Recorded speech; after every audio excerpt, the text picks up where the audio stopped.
현명한 자는 건강을 인간의 가장 큰 축복으로 여긴다. 아플 땐 병으로부터 혜택을 얻어낼 방법을 스스로 생각하여 배워야 한다. 히포크라테스. 안녕하세요. 여러분의 건강주치 박민수 박사입니다. 여러분의 성원과 사랑 덕분에 저희 채널이 나날이 성장하고 있습니다. 앞으로도 꼭 필요한 정보로 여러분의 소중한 건강을 지키는 건강 파수꾼이 되겠습니다. 오늘은 위산 가다만큼이나 무서운 저산증은 무엇인지, 또 이 저산증을 치료하기 위해서는 어떻게 해야 하는지, 치료 원칙과 방법에 대해 알아보겠습니다. 여러분 모두 이미 위산 가다 증상에 대해서는 잘 알고 계시죠? 또 실제로 위산 가다 증상 때문에 고생을 해보았거나 또 지금 고생하고 계신 분들도 적지 않을 것입니다. 하지만 위산 가다의 반대 증상이라고 할 수 있는 저산증에 대해서는 아는 분이 많지 않습니다. 그런데 실제로 병원에 찾는 분들 중에는 자신이 겪고 있는 증상이 위산 가다 증상인지 위산 부족 증상인지조차 모르는 분들이 굉장히 많아서 안타까워요. 우선 위산 가다는 소화불량을 동반하지 않습니다.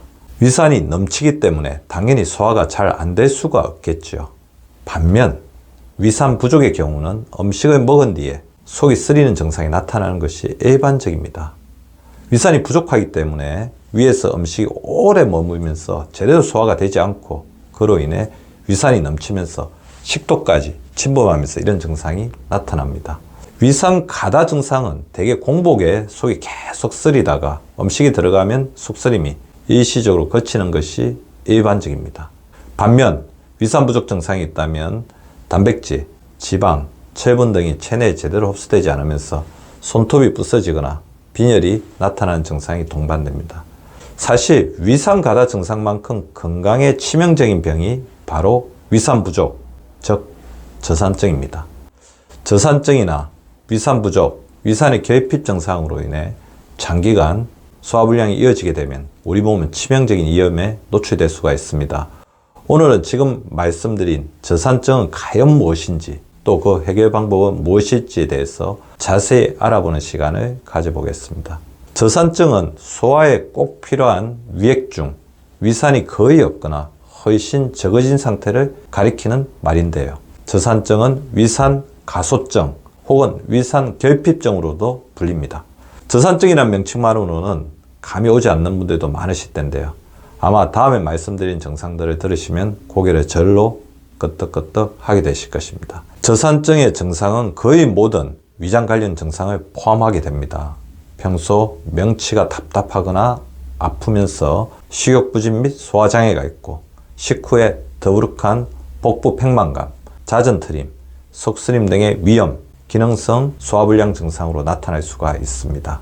그 밖에도 설사 소화가 제대로 되지 않은 음식이 변으로 나오거나 변비 등의 가민성 대장 증후군 양상을 보이기도 하고, 지방이 많은 음식을 먹게 되면 잘 소화하지 못하거나 흉통 및 두통, 원인 미상의 빈혈이 생기기도 합니다. 또 소화관 내 세균의 가다 증식으로 인해서 심한 소화불량 증상이 나타나기도 하죠. 지금 말씀드린 증상들을 들으시고서 지금까지 내가 겪은 증상이 저산증이나 위산 부족 증상이구나 하실 분도 많으실 텐데요. 지난 영상에서 제가 소화를 잘하기 위해 우리 몸에 꼭 필요한 것이 염산이라고 말씀을 드렸는데요. 아마 이 이야기를 처음 듣는 분이라고 한다면 염산이라고 하면 놀라실지도 모르겠습니다. 식사 후 우리 위에서는 적정량의 염산이 분비됩니다. 이 염산으로 인해 위안이 강한 산성 상태, 즉 폐하 3 이하가 만들어지면 위에서는 펩시노젠이라는 소화효소가 펩신이라는 소화효소로 바뀌는 현상이 나타나는데요. 바로 이 펩신이 우리가 먹은 음식에 들어있는 단백질을 분해하는 단백질 분해 요소입니다. 그런데 저산증 때문에 위산이 제대로 분비되지 않으면 이 단백질 분해 요소가 제대로 만들어지지 않으면서 소화불량을 겪게 되는 것입니다. 저산증을 일으키는 원인은 무척 다양합니다. 가장 흔한 원인으로는 만성위염, 특히 위점막이 위축되는 위축성 위염 때문에 위산 분비가 줄어드는 경우입니다. 또 위절제 수술, 위장질환, 간질환, 당뇨병, 신장염 등에 의해서도 자주 발생하며 심한 스트레스로 인해 위산 분비가 정지되는 것도 주요한 원인입니다. 가령 걱정, 근심, 스트레스로 인해 갑자기 소화가 안 되거나 위에서 말한 증상들이 나타나는 분들이 적지 않습니다.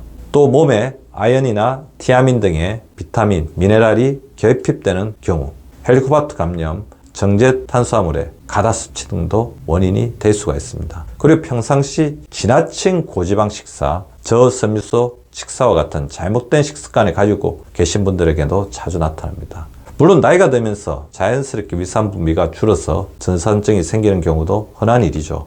노년층의 경우 위벽의 노화로 인해서 위산 분비 자체가 줄어들기 때문에 개인차는 있지만 대부분 저산증 증상이 나타나기 시작합니다. 노년층의 절반가량에서 발병하는 만성 위축성 위염이나 장 상피 발생 등이 저산증을 일으키는 주요 원인이 되기도 하지요. 그 밖에 자가 면역 질환이나 악성 빈혈에 의해 위산을 분비하는 위백세포에 대한 항체가 만들어지면서 저산증이 나타날 수도 있습니다. 또 H2 억제제나 양성자 펌프 억제제 같은 위산 분비 억제제를 장기간 사용했을 때도 생길 수 있습니다. 또 위암이나 위를 포함한 방사선 치료 후에도 자주 나타나는 것이 저산증이죠. 평상시 이런 증상이나 원인들을 느끼거나 가지고 계시다면 병원을 찾아서 자신의 저산증, 위산 부족 여부를 진단받아 보시기 바랍니다. 그런데 저산증을 진단할 때는 실제 위산 분비량을 측정하는 경우는 일반적이지가 않습니다. 효과 면에서나 비용 면에서 또 검사 과정상의 어려움 때문에 잘 실시하지 않기 때문인데요. 물론 경우에 따라 직접 위액을 채취해 위산 분비량을 측정해 볼 수도 있습니다. 저산증은 위액의 산도를 측정했을 때 산도가 폐하 4 이상일 때 진단할 수 있습니다. 보통 내시경 검사까지 함께 진행해야만 검사할 수 있고 검사 비용도 꽤 들기 때문에 위액을 직접 검사해 저산증을 진단받기보다는 다양한 문진을 통해 진단하는 것이 일반적이죠. 제가 앞서 저산증을 방치하면 상당히 위험한 문제를 일으킬 수 있다고 말씀을 드렸는데요. 우선 저산증을 방치하게 되면 위점막이 장점막 세포로 바뀌는 장상피화성이 발생할 수 있는데, 그러면 변형된 위점막 세포에서 위축성 위염이 생기게 되고 그로 인해 위암으로 변할 가능성도 커지게 됩니다. 또 한 가지 저산증이 위험한 이유는 장 건강을 직접적으로 해치기 때문이죠. 저산증을 치료하지 않고 방치하면 소장과 대장의 감염 증상을 악화시켜서 제가 계속 강조해서 설명드리는 심각한 건강 위협 증상인 소장세균 가다 증식, 즉 시보나 장누수증후군, 리키것 신드롬의 직접적인 원인이 될 수 있습니다.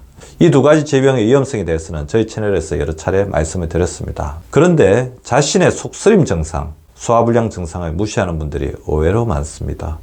특히 소화불량이나 위산가다 증상이 있을 때 의사와 상의 없이 임의대로 제산제나 소화제를 쓰는 일은 결코 바람직하지 않습니다. 위산가다 증상이 있을 때 흔히 쓰는 것이 여러분들이 잘 알고 있는 제산제인데요. 제산제는 위산을 중화해서 속쓰림 증상을 완화하는 약물입니다. 위산가라로 인해 속쓰림 증상이 심할 때나 위에 염증이 생긴 경우에 복용하는 약물이죠. 그런데 자신이 위산 부족이나 저산증인지도 제대로 알지 못하고서 함부로 제산제를 복용하면 더욱더 심각한 위험에 봉착할 수가 있겠죠. 실제 위산 부족 증상임에도 불구하고 제산제를 사용하는 사례를 종종 목격하게 되는데요. 이는 엎친 데 덮친 격이라고 할 수 있습니다. 가뜩이나 소화가 되지 않아서 힘든 상태인데 조금 나오는 위산마저 제산제로 중화시켜버렸어 아예 소화를 막아버리는 일이기 때문입니다. 실제로 자신이 위산 부족인지 모르고 제산제를 복용했다가 응급실이나 병원을 찾는 분들이 적지 않습니다. 그러니 위산 가다나 위산 부족을 임의대로 판단하기보다는 가까운 병원을 찾아서 반드시 의사와의 상담을 통해 정확한 진단을 받아보시기 바랍니다. 자, 그렇다면 저산증이나 위산 부족 증상이 있다면 어떻게 해야 할까요? 물론 이미 증상이 나타났다면 병원을 찾아 선제적으로 약물 치료를 진행하는 것이 바람직합니다. 약물 치료는 의사에게 자세한 설명을 들을 수 있으니 여기서는 생략하도록 하겠습니다. 만약 위산 부족 증상이 심하지 않거나 저산증 진단을 받고 약물 치료를 병행하고 있을 때 해볼 수 있는 여러 가지 건강 실천들이 있습니다. 그럼 저산증 치료를 위한 행동 수칙 12가지를 알아보겠습니다. 가장 먼저 시도해 볼 수 있는 방법은 매끼 식사 후 30분 정도 가볍게 걸어보는 것입니다. 이는 가장 효과적이면서도 신속하게 저산증 증상을 해결하는 방법입니다. 최소 30분 정도 걸으면 위장의 운동성을 회복하고 각종 소화효소, 소화액의 분비를 도울 수 있습니다. 단, 무리하게 걷는 것은 오히려 신체 에너지를 빼앗아 소화운동을 방해할 수 있으니 식후운동은 가볍게 천천히 실시하는 것이 바람직합니다. 두 번째는 식사할 때 최대한 천천히 꼭꼭 씹어서 위산 분비를 자극하는 것입니다. 한국인들의 총 식사 시간은 대단히 짧습니다. 불과 10분이 넘지 않는 시간에 식사를 마치시는 분들도 무척 많습니다. 음식 꼭꼭 씻기는 건강의 기초를 다지는 기본 중에 기본이자 저산증을 극복하는 가장 효과적인 방법입니다. 세 번째는 식사 중에 물을 마시지 말고 위산을 희석시킬 수 있는 국이나 서프의 섭취량을 최대한 줄이는 것입니다. 가뜩이나 위산이 부족한데 소화가 안 된다고 국물 음식만 드시려고 하는 분들이 적지 않습니다. 그러면 부족한 위산이 더욱 희석되어서 소화를 더 방해합니다. 특히 소화하기 어려운 단백질 음식은 무척 소화하기 힘들게 되겠죠. 넷째, 식전 30분부터 식후 1시간 사이에는 물을 가능한 마시지 않는 것도 중요한 실천입니다. 건강한 사람이라면 식사 중 물을 마시는 것이 오히려 소화를 돕는 방법이 될 수도 있지만 위산 부족이나 저산증을 가지신 분들에게는 나쁜 식습관 가운데 하나입니다. 다섯째는 지금까지 먹어왔거나 현재 먹고 있는 위산 분비 억제 약물을 끊는 것입니다. 단 이는 여러분 각자에게 맞는 자세한 처방이 필요한 사항이므로 반드시 의사와 상의해 시도하는 것이 바람직할 것입니다.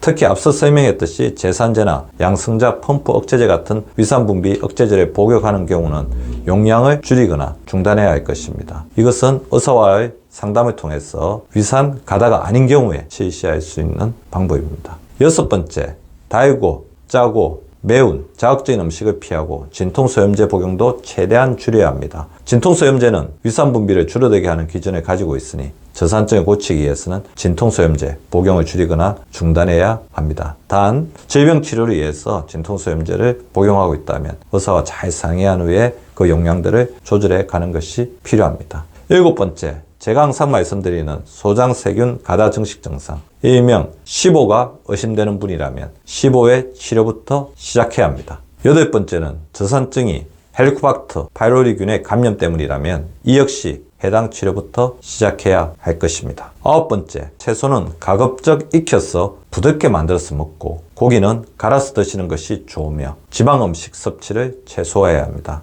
저산증의 경우는 음식을 먹는 순서도 중요한데요. 고기나 단백질 음식을 먼저 먹어서 위산이 충분히 이들 음식을 소화하게 한 뒤 탄수화물이나 각종 채소, 해초 등은 나중에 섭취하는 것이 바람직합니다. 열 번째, 식사 바로 직전에 레몬 반 개를 즙을 짜서 먹거나 감식초를 조금 물에 희석해서 드시는 것도 한 가지 방법입니다. 단 무조건 사용할 것이 아니다. 한두 번 도전해 보시고 자신에게 잘 맞는지 여부를 반드시 살펴보셔야 합니다. 11번째는 만약 증상이 심하다면 약물 치료를 병행하면서 식사량은 조금 줄이는 대신 단백질 쉐이크 음료 등으로 단백질을 보충하는 노력이 필요합니다. 마지막 12번째는 다양한 발효 음식, 효소 음식들을 충분히 섭취하는 것입니다. 소금에 절인 양배추, 김치, 피클, 절인 생강 등과 같은 발효식품들, 지난 시간 말씀드린 소화효소가 풍부한 음식들을 충분히 섭취하는 것이 필요합니다. 발효 음식, 효소 음식들은 다음 기회에 총정리해보는 시간을 가져보도록 하겠습니다. 오늘은 위산가다증만큼이나 무서운 저산증은 무엇인지, 또 이 저산증을 치료하기 위해서는 어떻게 해야 하는지 치료 원칙과 방법에 대해 알아보았습니다. 의학의 아버지라고 칭송받는 히포크라테스 역시 이미 2400년 전에 모든 질병은 장에서부터 비롯된다고 했습니다. 건강한 소화와 뱃설은 건강을 이루는 기둥과도 같습니다. 오늘 말씀드린 위산 부족, 저산증을 해결하는 12가지 방법을 잘 살펴보시고 건강한 소화, 건강한 위장을 만들기 위해 노력해 보시기 바랍니다. 오늘도 시청해 주셔서 감사드립니다. 늘 건강하시고 다복하시기 바랍니다. 여러분의 건강주치 박민수 박사였습니다.